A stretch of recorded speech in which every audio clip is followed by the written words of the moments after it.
Okay, good afternoon everybody, and thanks very much for coming for our seminar today. So I'd like to introduce our guest speaker, Professor Ian Ford from the University of Glasgow, who is clinical and published both clinical and statistical literature. One of very highly cited researchers of 2014, and if you put in his name, it pops up all over Google, so which gives us a good idea of the number of trials and the amount of research that he has been involved in. So just his bio is a Senior Research Fellow and Professor of Biostats in Glasgow, formerly Head of the Department of Statistics, Dean of the Faculty of Information and Mathematical Sciences, and Director of the Robinson Centre for Biostatistics in Glasgow. So I'll hand you over to Ian. Look forward to the talk. Thanks. Okay, thank you very much, and it's a great pleasure to be back in Cork. Visit here a number of times over the years in relation to the Prosper and Trust trials. Trust, of course, recently finished and published. You often spend a great part of your life doing one study. Sometimes you can do a trial or an epidemiological study that can take up 7 or 8 years of your life, and you want to get more than that one publication from all of that effort. So I'm just going to try and give a little bit of an illustration from one study of different approaches to making the most of the study, give the old dog some new legs. And so this is a talk about a trial that I did relatively early in my clinical trials career. I started off as an academic statistician and then kind of declined into a clinical trialist over the years. So this presentation is going to be about the West of Scotland coronary prevention study. So it's almost a historical, almost archaeological presentation, because the idea for doing this trial was created in around about February. I went to a meeting in February 1988 to discuss the possibility of bidding in an open competition to do this trial. It was a competition that was set up by Bristol Myers Squibb and invited people from around the world to bid to do a trial with a new drug called a statin to try and find out if this drug was safe and potentially beneficial. So I'm going to talk a little bit about the history, the original trial. I'm going to talk about the use of extended follow-up via record linkage to national data sets for deaths, for hospital admissions and cancers. Maybe some how to turn a trial into epidemiology, the importance and the use of stored samples in clinical trials and the benefits you can get from that, the use of external collaborations, working with people outside your original trial to get more from the data and from the samples that you have, including data sharing and sample sharing. And it's not finished yet because we've got still plans to continue working on this study because we've got stored samples, because we've got the potential for long-term follow-up of the participants. So 29 years later, there's still lots more to do. So I'll start with the motivation for this trial. The cholesterol lowering is so widespread nowadays that people forget that it wasn't that long ago that we were just starting to think about the potential of lowering cholesterol to reduce the risk of cardiovascular events. And this study in 1986 kind of set the tone for doing research in this area. It was a huge study of more than 360,000 US men, the Mr. Fit study, which wasn't a particularly successful study in itself, but the epidemiological outputs of the study were very important, including this very dramatic graph showing the increased risk with increasing total cholesterol level of dying from a coronary heart disease event. So that was the motivation, and we knew that in Scotland when we were thinking about doing this study in 1988, a very high percentage of Scottish men in particular had very high cholesterol levels and were at high risk of having a coronary event. And in 1988, when we were having that discussion, we just beat Finland to get to the top of the world league tables as having the highest rates of coronary heart disease death in the world. Finland at that time had been beating us, but they'd had a public health intervention program that had brought them down a little bit, and we kind of jumped ahead. So that was unfortunate, but we were in a good place to bid to do this particular study. And we had this special genetic abnormality, this special subtype of the human race that I call Homo scotiensis. I don't know if you recognise this gentleman, but I've seen people like this in the highways and byways round about Cork. Very typical.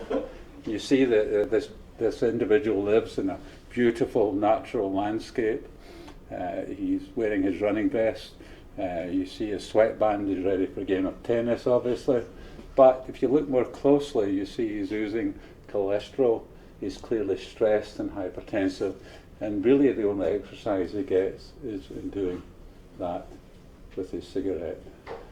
This is why Glasgow was the place to do a trial. We couldn't deal with all of his problems, but we could try to deal with this man's raised cholesterol.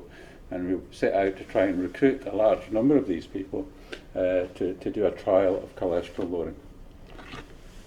So this was to be a randomized, double-blind, placebo-controlled trial of one of the early statins, pravastatin, a dose of 40 milligrams given once a day in men of middle age with raised cholesterol levels, but who had never had a heart attack.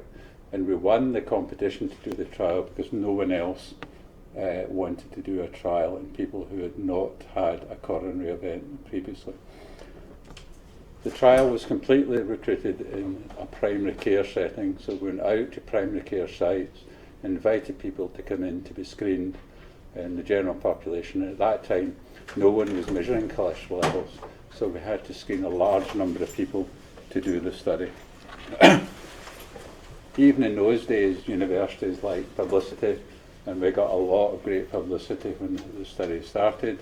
Britain gets the heart disease capitals set for wonder drug test run. But then the fun started. As soon as we started screening the population, all over the place we were getting adverse publicity about lowering cholesterol by any means, including diet. And even in Radio Clyde, the local radio station in Glasgow, we are being told that lowering cholesterol causes cancers. Because although you see that original curve showing the representation of the risk of coronary death with increased cholesterol levels, in the same study, but not advertised to the same extent, almost every other cause of death goes in the opposite direction, including death due to violence, accidents, murders, you name it, respiratory deaths. Stroke is very flat. There's almost no association between cholesterol level and risk of stroke death, but everything else goes the other way, including the risk of cancer. So people were terrified about this, and that causes a lot of problems in our population screening. And we then got even worse publicity because of the other cholesterol lowering trials that had been done prior to the statin era, where there had been a suggestion of increased numbers of murders in the cholesterol lowering groups, and there were controversies over other potential adverse effects of the treatment. And the newspaper article in the bottom there refers to the chair of our data monitoring committee, who was prone to writing to the Sunday Times at the time and saying outrageous things about cholesterol lowering, a chap called Michael Oliver, who had run the World Health Organization clofibrate trial, which had suggested an increase in mortality with cholesterol lowering, and he was particularly concerned about the safety of lowering cholesterol. So it was a very difficult study to do. We forget that nowadays. nearly everyone in middle age is on a statin nowadays, but it wasn't like that in the 1980s in the UK. So it was a challenging study to do. We actually screened over 105,000 people in the screening programme. Over 81,000 were men in the target age range between 45 and 65. They had to go through a diet and exercise programme to see if they could reduce their cholesterol, if they had raised cholesterol, to see if they could reduce their cholesterol. They came back for a second visit after that first period, had a full lipid profile measured. 21,000 roughly attended that visit. Then they were sent off to diet and exercise again, and 13,650 came back for the next visit because they were eligible to come back, and then they were sent off again, and those who were eligible came back for a randomisation visit. And after all that effort, with nearly 150,000 visits of patients to the clinic, we randomised 6,595 patients in roughly equal numbers to the two treatment groups. They were then followed up 4 times a year for a period of approximately 5 years. So that was nearly another 150,000 patient visits during the study. So an enormous effort. As usual, when you randomise large numbers, you get very good balance between the treatment groups. The average age was right in the middle of the target age range, 55 years. About 16% were hypertensive. Very few diabetics came into the trial.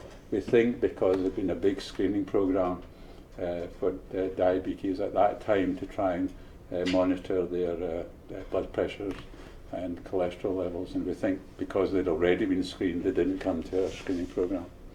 And you see, which was typical of Scotland at that time, 44% of the men were currently smoking, and that's obviously one of the big risk factors. I can't remember, do you use millimoles per litre or milligrams per decilitre? Millimoles, okay. So these are in milligrams per decilitre. So the total cholesterol levels were exactly 7.0 in both groups. LDL cholesterol was exactly 5.0 in both groups. These were the nominal targets we thought we would get. It was amazing we got those spot on.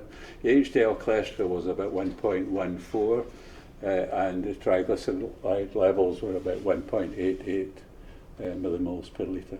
Again, perfectly balanced in the two groups. The main results were published in the New England Journal and presented in Anaheim at the American Heart Association conference in November 1995. There was a second paper about 16 months later in the Lancet looking at the clinical interpretation of results, and there was an economic evaluation in the same year in the BMJ, which showed that even given the high costs of statins at that time, treatment in primary prevention met the kind of usual criteria for cost effectiveness. It wasn't cheap, but it did suggest cost effectiveness of the treatment. So the general results were that the primary outcome of coronary death to non-fatal myocardial infarction was reduced by 31%. Cardiovascular mortality was reduced by about the same amount, 32%. And one of the most important results, given the adverse publicity, was there was a nominal reduction in all-cause mortality and no excess at all. In fact, there were fewer non-cardiovascular deaths in the statin-treated group. And to a statistician, we get the tantalising p-value of 0.05 for the all-cause mortality result. Because this was primary prevention, these people didn't have any symptoms. You give them a drug for a condition they don't know they have, and they don't have any symptoms of it, so a lot of people discontinue. In fact, 9% of the patients never took the drug at all. In fact, the wives actually, in many cases, brought the pills back and said, "My man's not taking these pills, off you go." But gradually, as time went on, as the years passed, more people discontinued, but in exactly equal numbers in the two treatment groups. So it really wasn't too much to do with the treatment that people were withdrawing, just because they'd lost faith or because of the ongoing adverse publicity about cholesterol lowering. But the results were based on intention to treat analysis, so you just take the hit on this, and so that was despite these substantial number of discontinuations.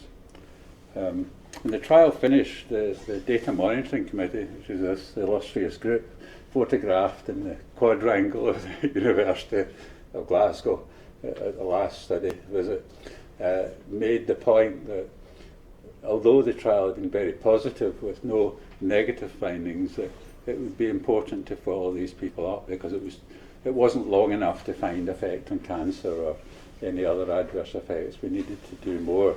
So there was a great incentive to continue the long-term follow-up, and we had to find a way of doing that. Interestingly, the mortality rate in the Data Monitoring Committee is actually greater than it was in the randomised subjects. The middle three are dead. Michael Oliver in the middle, Bill Brown, the statistician with the beard, and Basil Rifkind, who's the cousin of Malcolm Rifkind, who was the defence minister in the UK. Basil he did the Lipid Research Clinics trial in the United States. Michael Oliver did the World Health Organization clofibrilate trial. And the two hypertension doctors on the outside, as far as I know, are still alive. I suspect one of them's not doing very well, but so maybe hypertension is the area to be in. But anyway, they helped motivate the long-term follow-up because of the concerns about long-term safety, and the question as to whether there would be a rebound effect after you come off the statin, because everyone was taken off the study drug at the end, and there was at least 6 months before the results were published, and nobody knew what would happen in terms of treatment or whatever. So there could have been a rebound effect. We didn't know what would happen. But round about, halfway through the study, I discovered something I hadn't known about, the fact that Scotland had been collecting medical records of all hospital discharges, all deaths and all cancers since the early 1980s, and had them stockpiled in Edinburgh, and there was a potential to link your study participants to these electronic data sets and follow them up into the future. So this is what some people call the birth to death registry. I call it womb to tomb because it actually starts before birth, because it has the mother's antenatal records. They're also stored electronically. So that brought up the idea of using these records in a clinical trial and also for extended follow-up. We've done one or two evaluations of that approach. In 1995 we published the results of a PhD student I had at the time, Margaret MacLeod, which actually tried to evaluate within the trial the reporting of serious adverse events to see whether what we got from record linkage actually picked up the same events as were reported by the actual investigators in primary care. And actually the FDA, they came to inspect us at the end of the trial. They came for 2 weeks to do a full inspection, and they said that this was a unique form of remote monitoring of events and validation of events in a clinical trial that they'd never seen before. Partly because it's not easy to do this sort of thing in other countries. So that was quite interesting. And what this showed was that neither method was perfect. You got the record linkage picked up some events that the investigators hadn't reported, and the investigators identified some events that weren't in record linkage, because you get one or two things done in private hospitals that you don't get in record linkage. People go to Benidorm on holiday and fall out a window or have a heart attack, as Scots tend to do, and there'll be too much to drink, and that doesn't get into the national database. So you get some events from each approach. So we concluded that the best approach is to do both, but that either approach will still give you the vast majority of events. And more recently, with a paper PLOS1, looking at the actual adjudication process and whether the adjudicated events of coronary death, myocardial infarction and so on matched well with what you just get from record linkage. Again, we find that you don't get exactly the same events, but we were able to show that the conclusions in qualitative terms would have been exactly the same if we'd only followed these people up electronically and we hadn't done 150,000 patient visits. Now, they had some other benefits in motivating patients and so on, but in terms of all the data collection and so on, we would have had exactly the same conclusions if we'd just done the trial electronically. As an illustration of what you can get out of this, after 15 years of follow-up, we published a paper in the New England Journal showing the long-term benefits and lack of harm. That was the second paper we had in the New England Journal on the paper. We also re-evaluated the cost effectiveness, and more recently we published a 20-year follow-up of the participants. So I'm not going through the details in the 15-year follow-up paper. This is the reference here, because the results are even more interesting at 20 years, so I'll spend more time on those. But we did show evidence of reduction in all-cause mortality at this point. One of the key things we reported, though, and this is why this approach really produced dramatic results, was that although the men in the trial had been part of a trial that had shown very, very positive results of cholesterol lowering, 1 year after the trial finished, which was about 6 months after the results were presented, only about 28% of the men were taking a statin. 3 years later, only about 34% of them were taking a statin, and at 5 years after the trial finished, still there were less than 40% of them taking a statin. So most of the men weren't being treated with a cholesterol-lowering drug, despite the fact they had been in this study. So there was great potential to see the benefits of 5 years of treatment on long-term impact, because I think if they'd all been treated with a statin thereafter, it might have actually been beneficial for the patients, but not for the epidemiological findings that we found thereafter. So these were the results at 15 years, a 12% reduction in all-cause mortality that was now statistically significant, which it wasn't at the end of the trial, and a dramatic reduction of a quarter on first events for coronary death or coronary hospitalizations, which were continue to increase the separation between the treatment groups with time, despite the fact that they were equally treated with cholesterol-lowering treatments and other treatments after the trial finished. So this is what's now known as a legacy effect of 5 years of treatment with an intervention that actually changes the course of the disease. It doesn't have an instantaneous effect, but it's actually affecting the disease itself. So we then had this paper in the European Heart Journal where we re-evaluated cost effectiveness. Now, a big impact on cost effectiveness, of course, is a drug going off patent, because something goes from hundreds of pounds a year to tens of pounds a year, which is what happened with the statin drugs.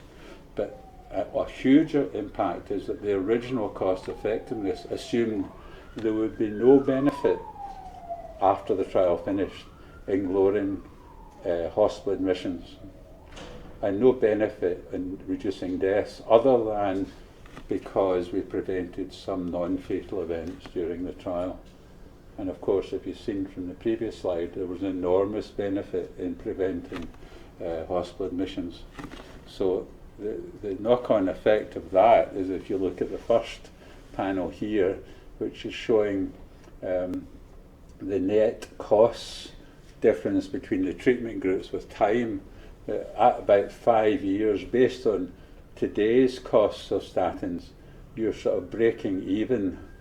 the costs and benefits economically are about even, and after 5 years you're saving more and more money with every year that's passed. And if you do some back of the envelope calculations on quality adjusted life years, applying a kind of standard adjustment for having a stroke or a myocardial infarction or whatever, then you see that there's continuing and increasing benefit in saving quality adjusted life years. And so we were able to show in this that based on current costs, 5 years of treatment of 1,000 WASCOPS type people with a statin would save the UK NHS £710,000. Save them that, that's taking into account all other costs of treatment and doing some lab tests, safety lab tests.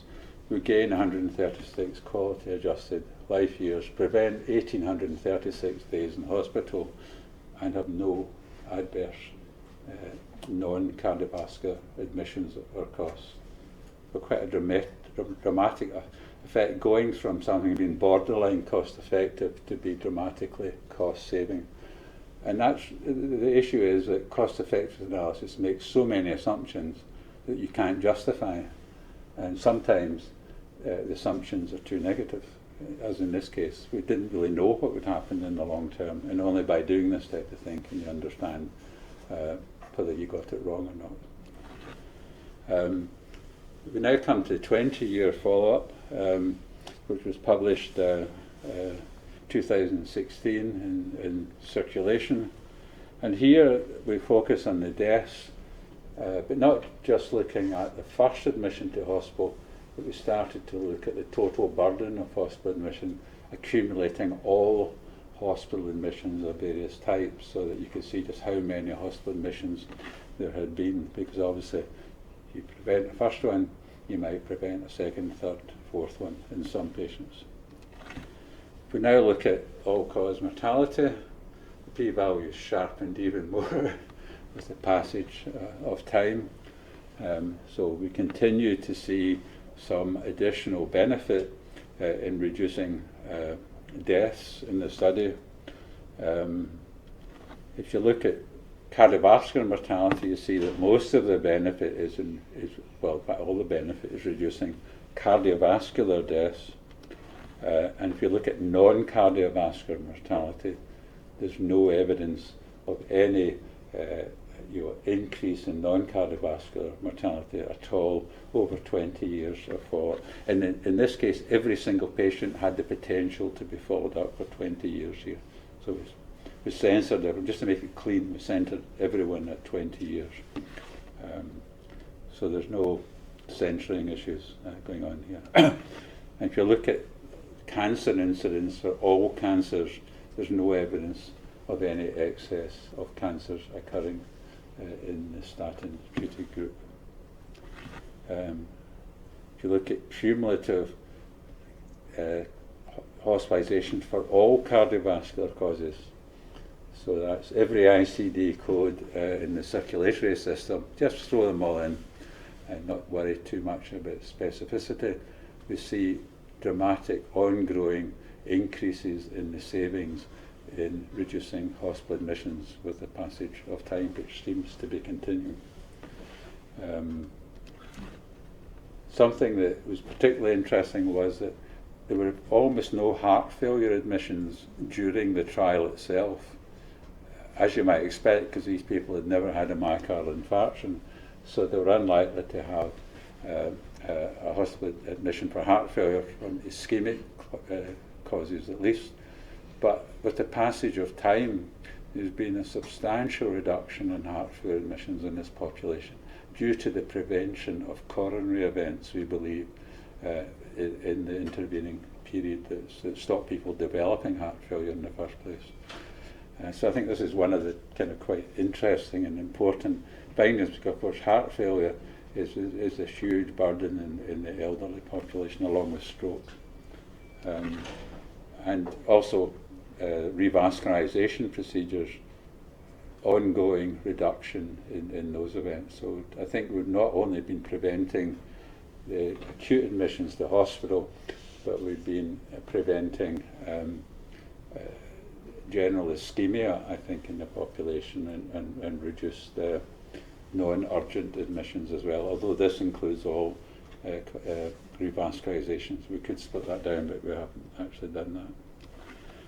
If we look at non-cardiovascular hospitalizations, there's no significant difference, but increasingly developing a very small difference with the passage of time of increased numbers in the pravastatin group. And that is exactly what you would expect, because these analyses do not in any way take into account the bias due to the survival benefit of being on the statin.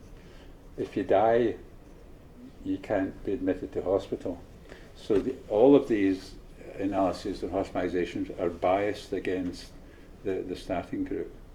And what you see is, if you dig into these numbers, you do see some indications of conditions of old age, like cataract development and so on.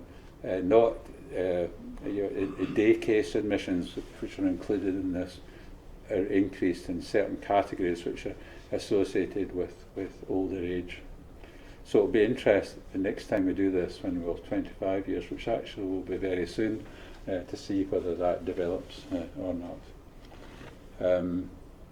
So the opportunities of record linkage we have found in this study and in lots of other studies where we're using these approaches, the record linkage helps us with feasibility and planning of trials, with recruitment of the population. For instance, in the TRUST trial, identifying participants through laboratory records, which are held electronically. There are electronic databases of all laboratory tests in Scotland, held by each health board. Collection of data within the study, validation of like serious adverse event reporting, post-trial follow-up, and health economics. All of these things can be brought into play potentially. However, my advice is, don't expect this approach to solve all of your problems, but rather look at each study in its own merits and the data that are available, and look for ways you can at least simplify some aspects of the conduct of the study or the collection of data. So then I'm going to say a few things about data sharing and external collaborations we've participated in. Probably one of the main ones is being the cholesterol treatment trialist collaboration, which has taken the data from every cholesterol-lowering trial that's been done, including WASCOPS and the PROSPER trial that we collaborated on jointly with Cork, and put it into an individual patient meta-analysis that's produced really quite important findings, and is ongoing at the moment in looking at some safety issues. We've also participated in all of the publications of the Emerging Risk Factors collaboration, which is run from Cambridge, John Dinesh's group, and lots of other smaller collaborative studies where we've provided data to support ongoing analysis, including a number of genetic collaborations, which the PROSPER trial is committed a lot of energy to through our Dutch colleagues. So first one was our third paper in the New England Journal in this trial. Unusual to get 3 New England Journal papers coming out of the same trial. This was a paper, a collaboration with GlaxoSmithKline.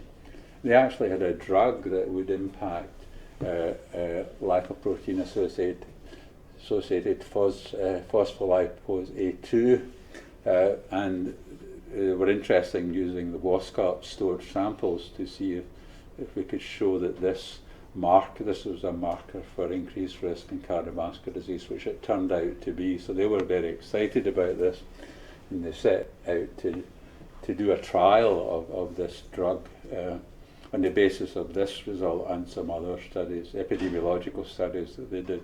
It turned out to be 11. It turned out to be a marker a little bit like C-reactive protein. It probably isn't a causative, doesn't have any causative role. It's a sort of innocent or non-innocent bystander in the whole process. And actually, We've also participated in Mendelian randomization studies of both CRP and LP-PLA2, which suggested before this trial was actually published that the trial wouldn't be positive because it didn't seem to have a causative role. So interesting finding initially, and interesting as a risk factor, but doesn't seem to have a role in which prevention could be improved. Then we had a collaboration with Nilesh Samani from University of Leicester, now Sir Nilesh Samani, and the Chief Medical Officer of the British Heart Foundation.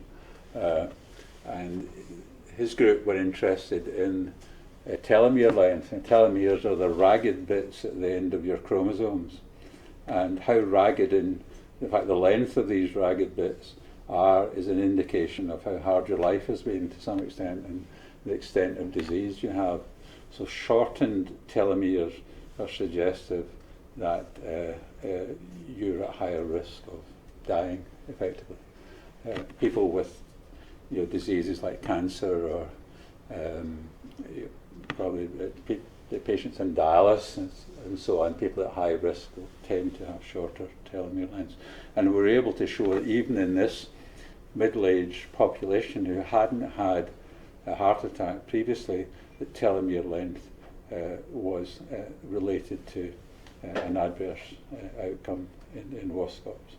So that was quite an interesting finding. Didn't have any great implications in terms of the treatment of patients, but was an interesting marker of disease, and that was published in The Lancet.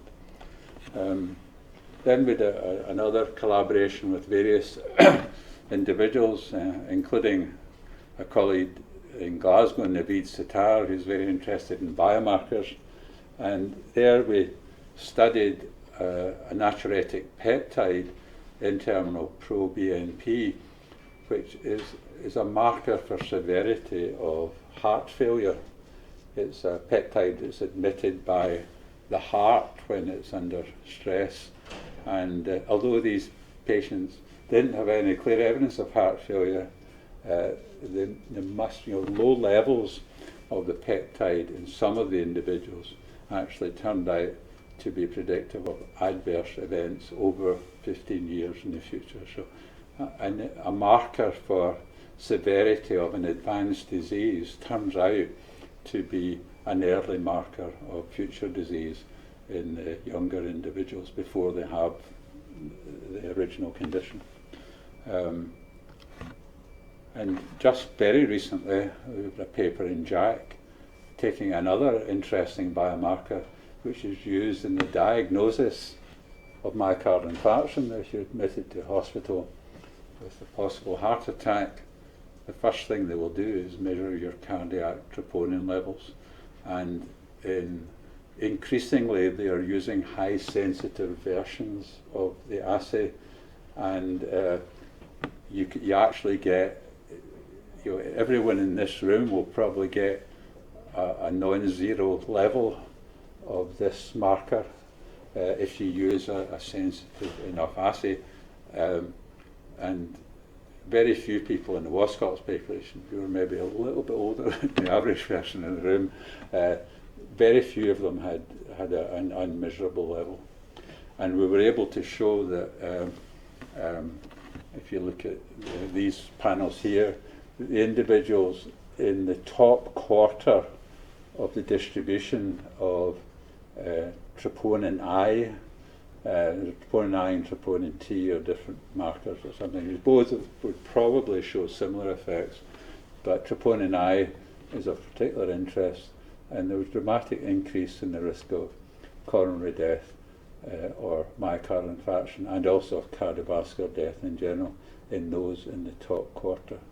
And again, we think that this is probably a marker of a subset of people with some level of underlying ischemia, which is not necessarily symptomatic. There's a thing called silent ischemia, which your heart is under a bit of stress, but it's not showing itself clinically as angina. And this is possibly a marker of that. So there's a lot of interest in this at the moment as to whether this is maybe a new biomarker that could be used to actually show the progression of disease and potentially the effectiveness of treatment. If a treatment reduces this biomarker, it might give you some early indication that it's having benefit. That's not there yet, but it's a possibility for the future. And then an even more recent paper was a collaboration with various people at the Broad Institute in Cambridge, looking at a genetic risk score. These people had done some previous work and some other trials and epidemiological studies suggesting that this polygenic risk score was a predictor of outcome independently of other factors, but also if you had high levels of this risk score, then statins had more benefit. So this paper in Circulation very recently put all these studies together, and I would argue the effect is sort of borderline at the moment. It's very suggestive. Each of the statin trials shows more or less the same thing, but there's not quite enough studies there to say absolutely convincingly that this is a real effect. But I think it's actually quite an interesting thing, because we've not found anything else in WASCOPs that suggests a subgroup where there is greater relative risk reduction. No doubt about it, if you pick someone at greater absolute risk, you'll get greater absolute risk reduction, but showing there's greater relative risk reduction we haven't found before. But I think this needs more work, and also to try and tease out which components of the risk score are actually driving the interaction would be interesting. So where are we going now? We are just about to apply for a small grant to do the 25-year follow-up. It costs about, I think the Scottish Government charges about £18,000 to do all the linkages. Need a little bit of money to do some analysis. It'd be very interesting to look at competing risks, how that is starting to play just from epidemiological interest another 5 years on. We've got a new head of the R&D in Glasgow, who's a surgeon with an interest in vascular disease, a vascular surgeon, and so we're going to work with her in looking at the long-term impact of 5 years of statin treatment in the long term on development of peripheral arterial disease, and particularly interested in looking at the possible reduction in ruptured abdominal aortic aneurysms over that period of time. We think we'll probably have enough events to show something. And also, we have been working ourselves on genetic risk scores, and we have some interesting findings from our 15-year follow-up that we never published, and we'll just wait until we get more events to look at the added prognostic benefit of a genetic risk score over and above traditional Framingham type risk factors in this middle-aged population, in predicting coronary events, but also predicting heart failure and also peripheral arterial events. So that will be something completely new for us. But we also actually got permission to flag, to record link all of the screenees. So we don't have a lot of data on these, but we've got their blood pressures, we've got total cholesterol level, we've got whether they've got a history of diabetes, hypertension, coronary disease. Quite a lot of them actually had a history of coronary disease, the ones who were rejected early on. And we have a group of, probably about 13,000 women who we screened as well. So we've not just got men, we've got a big group of women.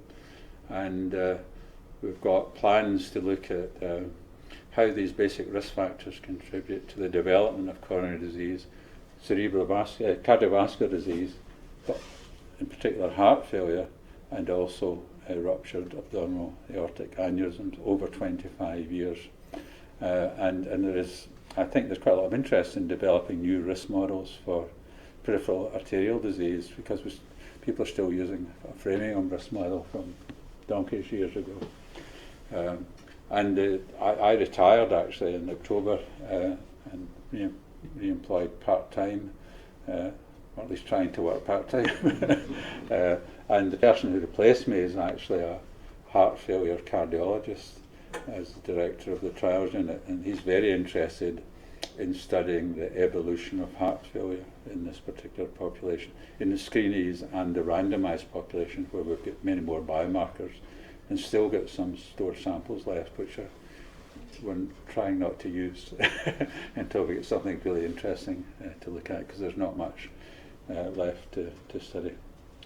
So I'll leave you with these images of the University of Glasgow. The sun always shines, at least this year actually. It's been shining almost every day. It's been a unique year, I think. There's been almost no rain during the winter and lots of sunshine. So thank you very much for your attention.